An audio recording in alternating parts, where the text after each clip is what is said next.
Let me move on to the next subject because it involves your Dallas Cowboys. I need to talk about these Cowboys.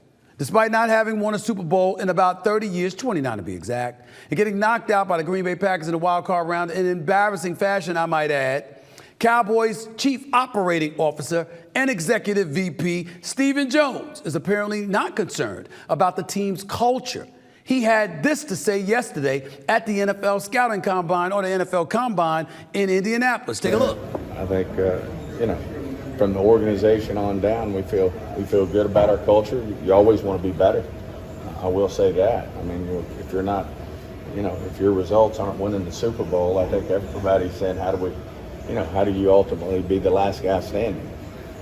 But I think overall, between, organizationally, between, our coach, our personnel department, I think our leadership on our team's outstanding.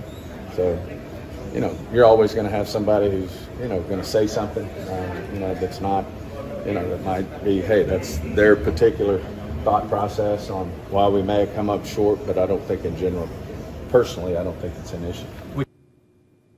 Are you kidding me? Seriously?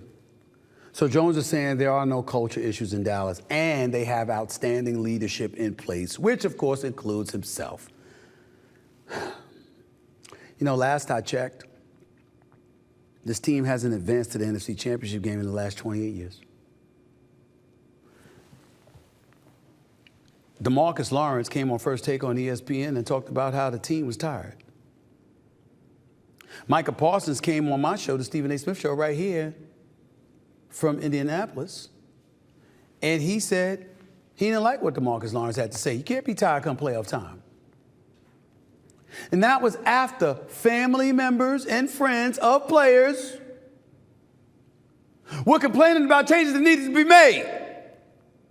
Oh, by the way, one of those family members was Dak Prescott's brother, who was saying he'd give anything to get his brother up out of there, as if it's the fans' fault or it's Joe Public's fault that his brother struggles when the lights get brightest in the postseason.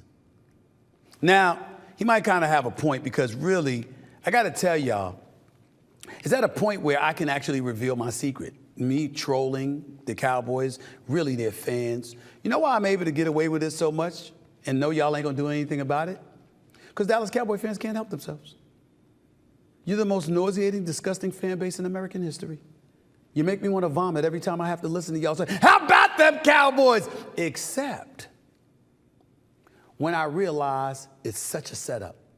See, when you win during the regular season, y'all hopes get built. And y'all don't know how to shut the hell up. You start sticking out your chest and bloviating and acting like y'all gonna do something you ain't gonna do. And you put more pressure on the players, and they can't handle it. Because as DeMarcus Lawrence explained, every week is like a Super Bowl. And ultimately, it wears you down. In order for you not to be worn down, you know what Dallas Cowboy fans are gonna have to do? Shut the hell up. Dial it back and be cautiously optimistic. And I am here to tell you, Dallas Cowboy fans are incapable of doing such a thing. You can't help but brag. You can't help but be nauseating. You can't help but stick out your chest and act like you're going to be something special, which is why you won't be. Stephen Jones knows it. Jerry Jones knows it. They're my buddies, and I know them, so I know it too.